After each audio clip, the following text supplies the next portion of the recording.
The police burst into my home with urgent news.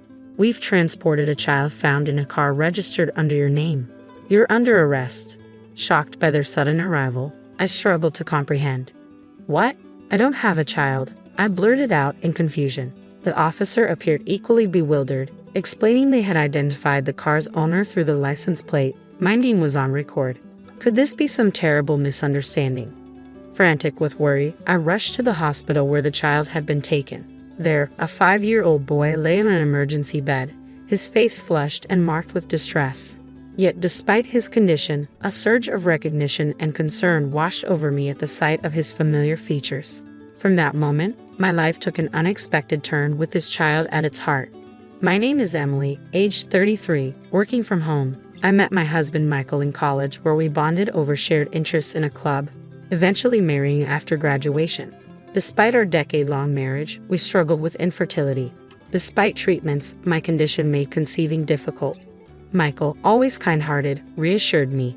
It's all right, let's focus on being happy together. My in-laws are wonderful people. They never pressured me about having children, especially since my brother-in-law already had a child of his own. However, I couldn't help but feel guilty for my own parents who eagerly awaited grandchildren. Thankfully, living close by, I made sure to visit them often. If only John had a child. I have a younger brother named John, 7 years my junior. Despite our parents treating us equally, John felt overshadowed by my achievements and intelligence. He drifted towards troublesome friends during middle school, rebelling against any comparison to his older sister. By the age of 20, he cut ties with our family, vanishing without a trace. Sometimes I leaf through old photo albums, reminiscing about John toddling after me as a toddler, calling me sis. One day, while working from home, my doorbell incessantly rang. Panicked, I checked the camera feed to see police officers at my doorstep. Abruptly, they announced, "We've brought a child found in a car. You're under arrest." Shocked and speechless, I stammered, "What? I don't have a child." The officer seemed as bewildered as I was. In that moment, my mind raced with unanswered questions. According to the police, a passerby noticed an abandoned car on the road with a child inside, reported it, and the child was rushed to the emergency room by ambulance. When I inquired about the car's location, I was stunned to learn it was parked in front of my parents' house, though they were currently away on a trip. The police traced the car's owner via its license plate, confirming it was registered under my name. However, the person using it was my younger brother, John. I used to lend my car to John, who had recently obtained his license, and he took it when he left home. Since then, the car had remained parked in front of my parents' house, brought out only for necessary inspections and maintenance. Despite my parents scolding, they maintained the vehicle out of sympathy, believing John might still need it. But who was the child left alone in the car? Rushing to the hospital, I approached the emergency room bed where a small head peeked out from under a blanket, its curly, wavy hair strikingly familiar. My heart raced as memories of John's childhood flashed through my mind. Drawing closer, I saw the face of a boy around 4 or 5 years old, bearing a remarkable resemblance to John. Could it be this child? Before I could finish my thought, a panicked phone call from my mother, still away on her trip, interrupted my thoughts. John called me in a panic, asking me to look after his child. He explained he left the child in the car because we weren't home and it was scorching outside. What should we do? I reassured the distressed mother that the child had already been taken to the hospital and was expected to recover. Relieved, she promised to return soon. Understanding my mother's urgency to return, I pondered about this child who clearly belonged to my brother. Questions raced through my mind. When was he born, and who is his mother? I informed the police he's likely my brother's child, and committed to staying with him. Despite repeated attempts, I couldn't reach my brother on the phone. As I watched the child, his small body seemed to endure so much pain. A nurse approached and handed me his clothes, which were ragged and heavily soiled, with the name Tom on the tag. Seeing his extreme thinness and the condition of his clothes, it was evident Tom had endured a harsh upbringing in impoverished conditions. That evening, my mother returned from her trip and hurried to the hospital. "John," she whispered tearfully, embracing Tom, who bore a striking resemblance to my brother. By the following day, Tom's condition had improved, though he appeared visibly frightened. I gently reassured him, trying not to alarm him further. "How old are you, Tom?" I asked softly. 5 years old, he replied, holding up his hand and counting his fingers. Wow, you speak so clearly, I remarked, impressed by his articulation. I praised Tom and gently stroked his head, finally coaxing a smile from his pale, thin face. Despite his frail appearance, he seemed to brighten up in response. The doctor informed us of bruises covering his body. I persuaded the police to let us care for Tom until we could reach John, skillfully avoiding an official report. 3 days later, Tom was discharged from the hospital. Unwilling to see him in his worn-out clothes, I bought him new ones which made him look even more charming and bright. As we prepared to leave the hospital, I managed to reach John on the phone amidst a chaotic background noise. How could you leave him in the car under the hot sun? He was taken to the hospital, but he survived, thankfully. I confronted him. He had bruises all over his body. Did you do this? Thomas is clumsy. I was just trying to discipline him, John retorted, his tone devoid of remorse, leaving me speechless. He's only 5 years old. He's slow, can't even remember his letters, no matter how many times I teach him. It's frustrating, so I left him at our parents' place. I was appalled by my brother's harsh treatment of his son. Concerned for Tom's well-being under such parenting, John callously added, I'm in the middle of a casino jackpot right now, before abruptly hanging up. Witnessing Tom's worried expression, tears welled up silently as I reassured him with a gentle stroke, everything will be okay. He's just 5, it's natural for him to cry and seek comfort, yet he remains silent. His lack of calling out for his parents tugged at my heart, prompting painful thoughts. After discussing with Michael and our parents, we resolved to care for Tom in our home. Back at home, I prepared a children's lunch of hamburgers and fries adorned with colorful character flags. When I set it in front of Tom, his eyes lit up in wonder. I've never had anything like this before. Can I really eat it? Of course, Tom, it's all for you, I assured him, delighted by his messy enjoyment, ketchup smudged on his cheeks, and a joyful grin on his face. In the evening, Tom giggled and splashed around in the bath with Michael, thoroughly enjoying himself. At bedtime, I nestled beside him, reading picture books. He listened attentively with bright eyes, yet occasionally a hint of worry clouded his expression. Can I stay here forever? I don't want to go back home, he asked me suddenly, his voice tinged with uncertainty. I understand. You want to stay here, don't you? I asked gently. Tom nodded with visible relief, and my heart ached to see him in such a vulnerable state. In the days that followed, he grew increasingly attached to Michael and me. He eagerly offered to help fold laundry or carry bags when we went shopping, his small frame determined and eager to contribute. Living together, I discovered what a kind and wonderful child Tom was. Both Michael and I grew deeply fond of him, leading us to discuss the possibility of adopting him, especially if John and his partner had no plans to raise him. Upon checking with the city office, I learned that Tom's birth had been registered by my brother and his wife, and they were listed on the residence certificate as living with Tom at our parents' house. We began consulting with family court about the next steps. About a month after Tom came to live with us, John and a young woman arrived for a visit. Thanks for taking care of Tom, she greeted us warmly. As soon as Tom saw them, he instinctively sought refuge behind me, clearly uneasy. It was evident he had endured unsettling experiences. My brother, whom I hadn't seen in years, appeared more assertive than before, dressed unkemptly, signaling troubled times. The young woman with him introduced herself as Risa, adorned with multiple ear and nose piercings, exuding a flashy, carefree aura. How did you find out where I live? I questioned, feeling uneasy. Hey sis, Mom, looks like you're living the good life in this nice house, huh? John remarked casually. I need to talk about Tom. Let us in. Reluctantly, I agreed, unable to refuse when Tom's well-being was at stake. According to my brother, he had married Risa shortly after leaving home. They had lived a transit lifestyle, often staying in their car due to lack of stable accommodation. As John looked around our home, he finally came to the point. I heard from Mom that you don't have children, right? After 10 years of marriage with no kids, it must be tough, John remarked casually. What are you suggesting? I asked, sensing an underlying motive. We have a proposal. How about taking Tom off our hands? Of course, it won't come cheap, John replied nonchalantly. I was taken aback by his audacity, trying to sell his own son after earlier abandoning him at our parents because of inconvenience. Anger surged within me. John, do you even see your child as a human being? He's not something you can just sell. What? Acting all self-righteous now. I rebelled because of your strictness. Our parents always favored you. It's ridiculous how you blame us for your failures, John retorted defiantly. Shut up. Just give me the money, I snapped back, infuriated. John raised his hand threateningly, poised to strike me. Suddenly, Tom, who had been hiding behind me, stepped forward. He stretched out his arms, trying to shield me from John's aggression. Witnessing Tom's brave gesture only strengthened my resolve to protect him. Selling a child for money was inconceivable. Despite my anger, I decided to offer them the $13,400 I had saved as a settlement. I made them sign an agreement stating they would never interfere with Tom again and obtained their consent for his adoption. John's wife callously remarked, "It's a relief not to have to deal with such a troublesome child," shocking me with her indifference. After the formalities were settled, they greedily took the money, sneered, and vanished.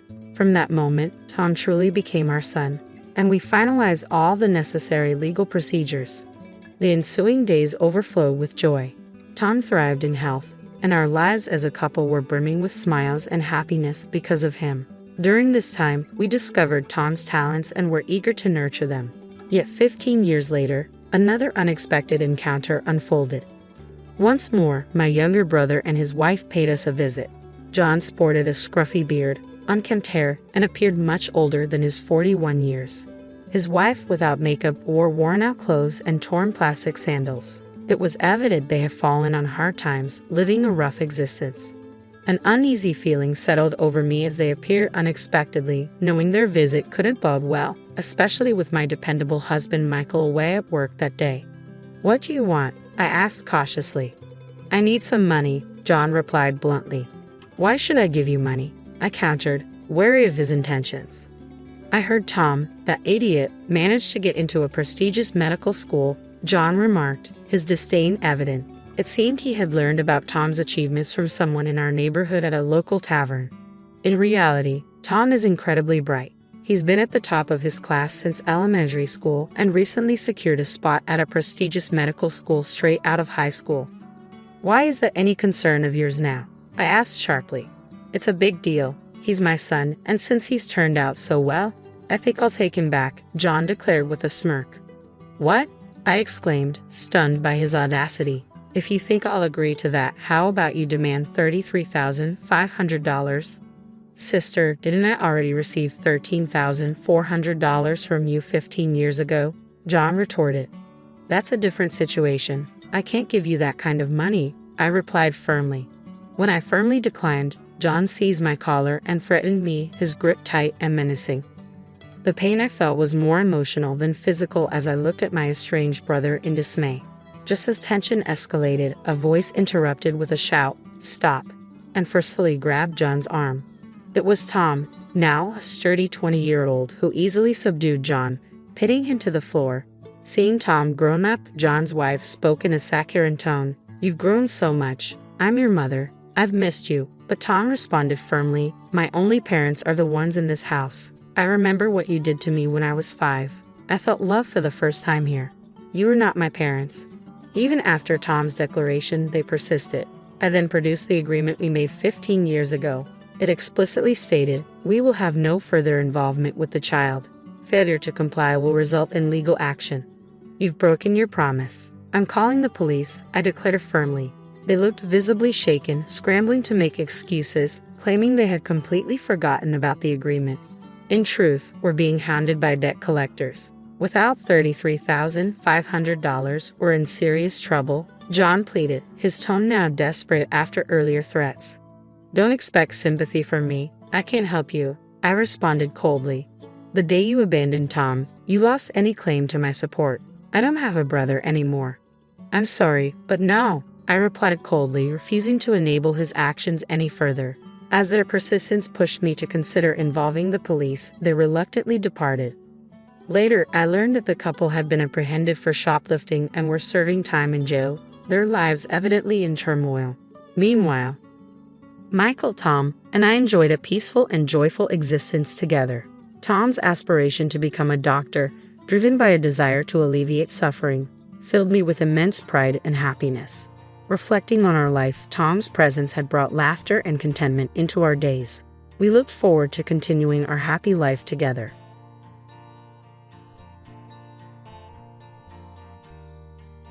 My grandson David experienced his first winter this year. The weather report said it was a record cold day, and I couldn't help but worry about David and his mother, Yvonne. I hoped they hadn't gotten sick from the cold. That night, I sent Yvonne a message on my smartphone asking, "Are you and the baby okay? Not catching a cold?"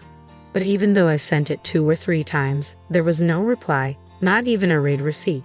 She's always been so responsible, so I hoped she wasn't overdoing it. After waiting another hour, I tried calling, but there was no answer. Worried something serious had happened, I quickly put on my thick jumper and rushed out to drive to my son's family apartment. There was no response when I rang the intercom, and fearing the worst, that Yvonne had collapsed inside, I had the building manager open the door. The apartment was dark, with only light from the street lamps seeping in. Groping along the wall, I searched for the light switch. I fumbled for it several times, but the lights wouldn't turn on. What's going on here? I thought, feeling a mix of anxiety and irritation. With no other option, I used my smartphone's flashlight to look around. "Yvonne, are you there? Could they be out?" Just as I was about to leave, I thought I heard a baby's cry from the bedroom. "Yvonne, are you there?" I quickly headed to the bedroom. There, I found Yvonne shivering from the cold but desperately wrapping newborn David in a sheet to keep him warm. What happened? To my shock, Yvonne's once long and proud black hair was now chopped off, almost completely shaved. "This is terrible. What happened here?" "My name is Mary Smith. I'm 61 years old. I've worked as a hairstylist for many years, running a salon out of my home. Chatting casually with my regulars during their appointments has always been the highlight of my day. The salon was originally started by my husband and me. However, he passed away from cancer when he was young, not long after our son Harry was born. Despite the challenges, I raised Harry on my own, but Harry didn't make it easy. He often skipped school and got into trouble when he did attend.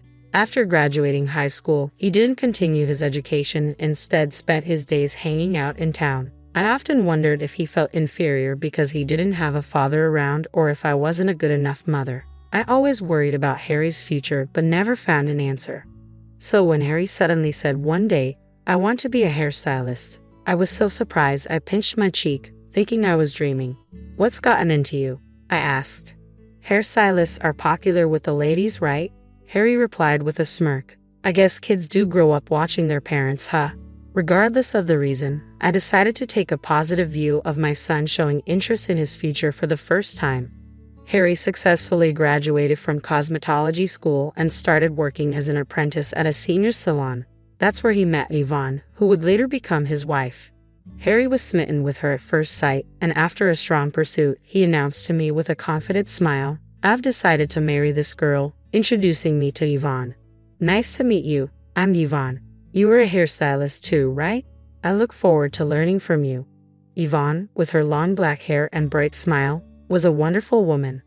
"I look forward to that," I replied, instantly liking her.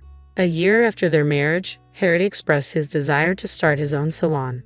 Though he hadn't been an apprentice for long, he seemed to have gained a lot of confidence as a hairstylist. "I want to have my own place and prove my skills." Honestly, I was a bit worried. I knew from my experience that it's not easy for a newcomer to make it on their own in this industry, but I couldn't ignore the earnest look in Harry's eyes as he talked about his dream. "How much do you have saved up?" I asked. He showed me his bank book with a troubled look and a sigh. Despite having a steady income, he was spending just as much as he earned. With this pattern, he was far from having enough to start his own business. Harry had been squandering most of his earnings on leisure. Perhaps I should have advised him to give up then, but I smiled and said, "Don't worry about the money." Indulging him was maybe my way of making up for the loneliness he felt growing up without a father. Truth be told, I hadn't touched the life insurance money left by my late husband. "It's for Harry. You forgive me, right?" I whispered to my husband's portrait. One of my regulars was knowledgeable in real estate, so I consulted with her. "That place would be perfect," she said. It was a property that had been used as a barber shop until half a year ago, but the owner had retired due to old age. The location wasn't bad, and she thought it might be just right for Harry's new start. During the renovation, one of my regulars said, "Use my husband. He just lazes around the house on his days off anyway." Another chimed in, "My son's studying architecture in college and is home for the summer break. He can help out too, get some hands-on experience." Thanks to their help, the construction went smoothly. Once we got the health department's approval, the salon opened in no time. I never imagined I could set up my own business so quickly. You should thank everyone. It's not something you could have done alone. I know. I'm grateful to you, Mom, Harry said. Then I handed Harry the bank book containing the remainder of his father's inheritance. The purchase and renovation costs were lower than expected, so there was still more than half left. This is a gift from your father to you. Use it wisely for business expenses and don't you dare waste it. Yeah, I'm not a kid. I get it, Harry said, chuckling in annoyance. Don't worry, I'll keep a close eye on Harry to make sure he doesn't spend the money foolishly, Yvonne said with a bright smile. Her words made me laugh. With Yvonne's help, I didn't need to worry about interfering any further.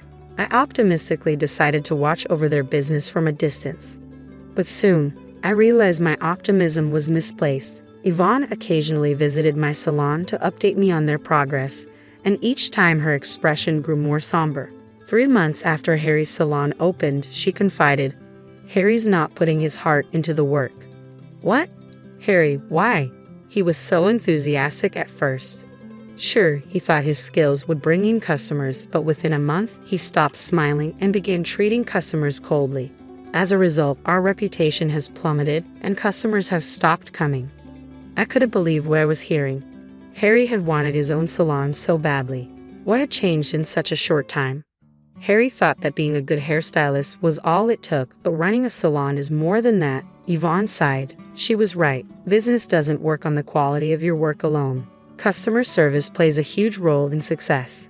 It seemed Harry was missing that fundamental understanding. So, what's Harry doing now? I asked. He's frustrated about the lack of customers and spends his days drinking. If he doesn't get his act together, we'll lose even more clients. Right now, I'm handling the customers we do have. But if our reputation keeps dropping, the business will only get worse, Yvonne explained, looking like she was on the verge of tears. I felt the same way.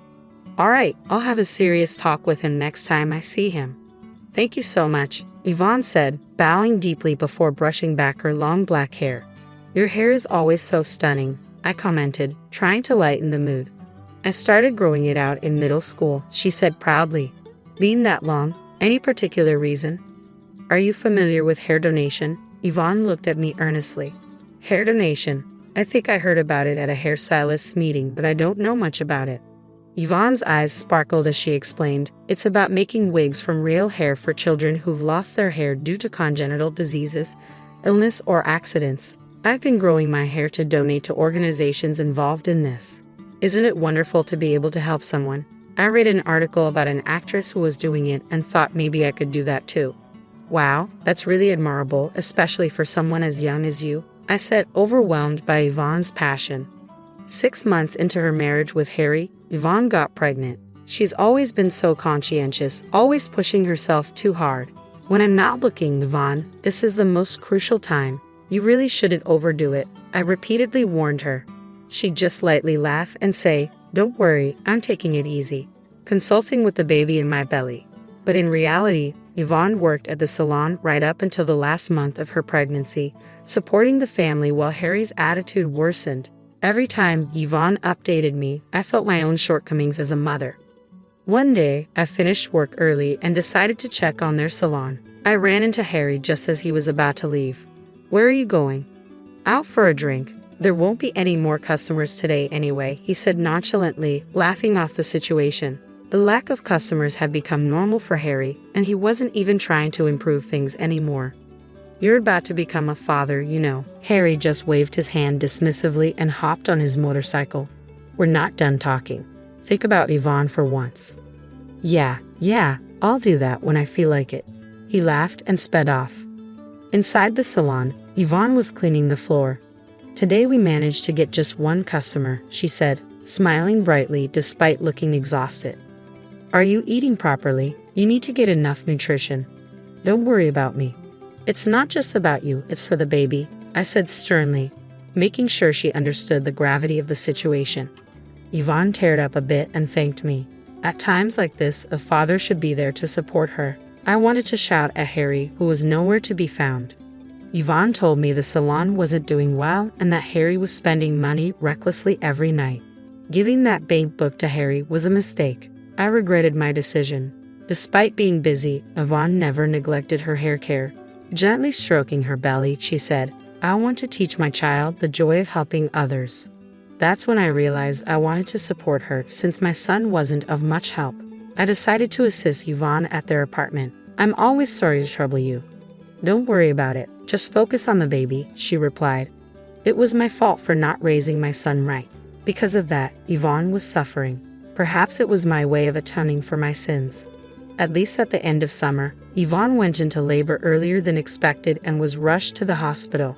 Harry was nowhere to be found, unreachable. I kept sending him messages, but there were no replies, not even read receipts. What on earth is he doing at a time like this? Yvonne's parents had passed away, so I was the only one who could be there for her. "Don't worry, Yvonne, I'm here," I kept encouraging her as she bravely faced childbirth. After a long and difficult labor, I was overwhelmed by the sound of the baby's cries. "He's born? You did it, Yvonne," I said, moved to tears. But Harry, who should have been there, never showed up. My grandson David was experiencing his first winter. The weather report said it was a record cold day. No wonder it was so chilly that I had trouble getting out of bed. My first thoughts were of Yvonne and newborn David. I hoped they weren't affected by the cold. Worried, I sent a message to Yvonne that night. "Are you and the baby okay? Haven't caught a cold?" But even after sending 2 or 3 messages, there was no response, not even a read receipt. I was concerned that Yvonne might be too ill to move. She's always been so responsible. I hope she's not overdoing it. After waiting another hour, I tried calling again, but the result was the same. Something's not right. Without a second thought, I put on my thick jumper and rushed out to their apartment. When I arrived, the place was engulfed in darkness. It's not uncommon for families to travel abroad during the holidays, but I hadn't heard anything about a trip from Yvonne and Harry, and they likely couldn't afford it anyway. I rang the intercom, but there was no response, fearing Yvonne might have collapsed. I immediately asked the building manager to open the door. "I'll wait outside. Please let me know if there's anything," I told the manager before stepping inside. The apartment was dark, the only light coming from the street lamps outside. I remembered the light switch was right by the entrance. Relying on my memory, I groped for the light switch on the wall. But no matter how many times I flicked it on and off, the lights didn't respond at all. "What's going on here?" I thought, feeling a mixture of anxiety and irritation. With no other option, I used my smartphone's flashlight to illuminate the room as I stepped inside. "Yvonne, are you here?" I called out in the living room, but there was no answer. Maybe they had just gone out. Just as I was about to leave, I thought I heard a faint cry of a baby from the bedroom. "Yvonne, are you in there?" I quickly headed toward the sound. There was Yvonne, shivering from the cold, desperately wrapping newborn David in a sheet to keep him warm. What happened here? When I shone the light on her, I was shocked to see that her once long, proud black hair had been roughly cut off, almost to the scalp. Her eyes, red and swollen from crying, looked at me helplessly. "This is terrible. How did this happen?" I took off my jumper and draped it over Yvonne. "It's okay now. Just tell me what happened as much as you can." Yvonne began to speak slowly. She said that Harry had continued his daily escapades even after David was born. Eventually, they couldn't pay the electric bill anymore, and Yvonne, unable to bear it any longer, Yvonne scolded Harry. She had just wanted him to be more responsible as a father, but her pleas fell on deaf ears. In a fit of rage, Harry grabbed a pair of practice hair-cutting scissors and started cutting off Yvonne's hair. At first, Yvonne tried to resist, saying, "Stop it," but fearing any further resistance might accidentally harm David, she stopped resisting. Harry laughed mockingly, saying, "Now you won't be able to show your face in public." I was speechless at my son's cruel actions. "Why didn't you tell me it had gotten this bad?" I asked. "I'm sorry, Mom. I'm so sorry," Yvonne apologized, blaming herself again. "No, Yvonne, it's not your fault. You're not the one to blame here. It's Harry. You did nothing wrong." I knew Yvonne hadn't confided in me because she didn't want to worry me. I hugged her tightly, tears streaming down my face. The whole situation was a result of my overindulgence in raising Harry. My heart burned with shame and anger at my own failings and my son's inability to empathize with others. Taking a deep breath, I called Harry. "Hey, Mom, long time no talk." "What's up?" he answered, calling all of a sudden. Just wanted to hear your voice. How's everything over there? Are Yvonne and David doing okay? Of course, everyone's fine and doing well. I've been calling home, but no one's picking up. Where are you now? There was a brief pause in his voice, as if he was concocting an excuse. Actually, we're a family of 3 in Hawaii. We'll be back next week. Hawaii, huh? That sounds nice, I responded, though I knew he was blatantly lying to me. What had I been doing all these years, taking care of Harry after losing my husband at a young age? I worked non-stop as a hairstylist. It was all to raise Harry into a respectable person. When he expressed a desire to become an independent hairstylist, I fulfilled his wish without hesitation. Yet Harry carelessly squandered the inheritance his father left, using it for his own pleasures and even mistreating his wife and child. My expectations for Harry turned into profound disappointment.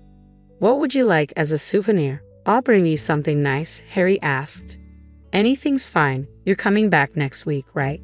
Safe and sound, I replied. Hey, Mom, you sound a bit off. Is something wrong? Harry seemed to sense something, but I ended the call without responding. I informed the building manager waiting outside of my plans and decided to take Ivani and David back to my house. Then I started making calls to every place I could think of. A week later, Harry called me cheerfully, announcing that he had just landed at the airport. I'm back, Mom, and I've got souvenirs for you, he said, pretending to be the caring son. But my heart was no longer deceived by his act. That's nice to hear, I replied in a flat tone, though Harry didn't seem to notice anything unusual. About an hour later, a taxi pulled up in front of the apartment. Harry, clearly having enjoyed his solo trip to Hawaii with distinct tan lines from sunglasses around his eyes, unloaded a bunch of luggage from the trunk. He took out his keys, expecting to enter the apartment. Where his wife and son should be waiting, he must have thought that once he inserted and turned the key, the door would open immediately. However, no matter how many times he tried, the key wouldn't fit the lock.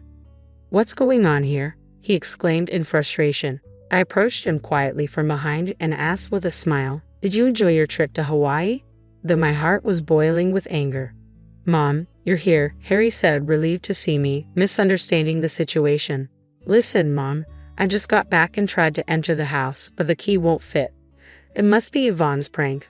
Punishing me for going on a trip alone, he tried to paint himself as the victim, blaming Yvonne, leaving Yvonne, who just gave birth, and newborn David behind. What were you doing? I told you I was in Hawaii with my family, Harry protested, suddenly panicking. Didn't you just say you went on the trip alone? I pointed out the contradiction. Harry was at a loss for words. You really had the nerve to lie about taking a family trip to Hawaii. Yvonne was here with the electricity cut off, shivering in the cold, holding David close to protect him, and to think she cherished her long hair, and you just cut it off mercilessly. Don't you feel any remorse as a human being? I guess I messed up there, but right now I just want to get inside the house. It's freezing in Japan, Harry replied, rubbing his arms theatrically, showing no sign of remorse. The cold Yvonne and David endured is nothing compared to this. Plus, you no longer have a home here. I've already canceled the lease on the apartment. It's time you find your own place to live, I stated firmly. Cancel the lease? What? Why would you do something like that without asking me? Harry protested, suddenly panicking. But the apartment was leased under my name after all. I couldn't just stand outside and continue this conversation, so I took Harry to a nearby coffee shop to talk further. Harry sipped his coffee silently, probably not even tasting it. He kept glancing between me and his coffee with a pale face. You were so strapped for cash that you couldn't pay the electric bill, yet you managed to go to Hawaii, I said, watching Harry grimace. Finally, he began to spill his selfish reasoning. He admitted that right from the start of his business, he was showing off to friends and women he picked up at the salon, spending his father's inheritance on his antics. He knew such spending would quickly deplete any fortune, but after getting a taste of the power of money, he continued his lavish lifestyle even after the inheritance ran out, racking up debts to buy gifts and take trips. You're quite the big spender, aren't you, especially for a failing business? I remarked. Don't worry, I'm a professional hairstylist. Once I get serious clients, they will come flooding in and I'll be able to support my family, Harry replied with unfounded confidence. I looked at him coldly. Your salon? I've already sold it, all the equipment too. It's too late to get anything back. I shattered his baseless confidence. That's a lie. Why would you do something like that? Harry's face turned red as he slammed his hand on the table. Oh, you were planning to continue with the salon? I thought you had abandoned it since you left everything to Yvonne. Besides, I bought the building and land in my name. You have no right to complain now, I retorted. But I was just trying to attract customers. I had it all planned out. Harry's eyes looked like those of a child about to burst into tears. If you're so confident in your skills, you should be able to start over from scratch, I said coldly, then left the coffee shop after placing money for the coffee on the table. A month passed, Yvonne and I avoided any contact with Harry. But unpleasant rumors inevitably reached my ears after I pushed him away. Harry apparently ran to his friends begging for money, but they were the kind who gathered around him for his money. Naturally, nobody was willing to help a financially drained Harry. He even got reported to the police for stalking some of the women he picked up at his salon. Although he only received a stern warning from the police, the lack of support from his acquaintances hit him hard, and he completely disappeared from our lives. He's probably living alone now in fear of harsh debt collectors. All this is the consequence of his own actions.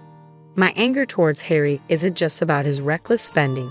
What's unforgivable is how he neglected Yvonne and David, pushing them into hardship, and above all, cutting off Yvonne's long hair, which she had grown out for years for a noble cause, thereby potentially robbing unknown children of a brighter future.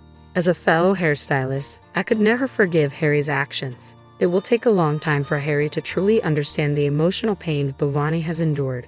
Yvonne herself never speaks of her hurt, but it's clear she's not unscathed.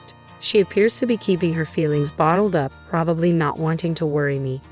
Wanting to do something to help, I reached out to my hairstylist friends and had a special wig made for Yvonne. It won't make up for my son's wrongs, but please use this, I said. Thank you, Mom, Yvonne said with a smile, though tears were streaming down her cheeks. Using my aching back as an excuse, I asked Yvonne to help out at the salon. She threw herself into the work, seemingly trying to forget her emotional scars. Hello, David, a regular greeted, and David in his cradle burst into giggles. Now some customers even come to the salon just to see him. He's like a little mascot, a baby that brings in good fortune. Yvonne, regaining her strength both physically and emotionally, has started the process of divorcing Harry. Seeing Yvonne's smile makes us all feel like we've shed 20 years, but it's true. Yvonne and David have brightened up the salon considerably. Attracted by Yvonne's cheerful atmosphere, more and more mothers with young children have become regulars. Let's have a great day today. Hi, how are you? Now the salon is filled with smiles again. In a quiet corner, David is peacefully sleeping, his cute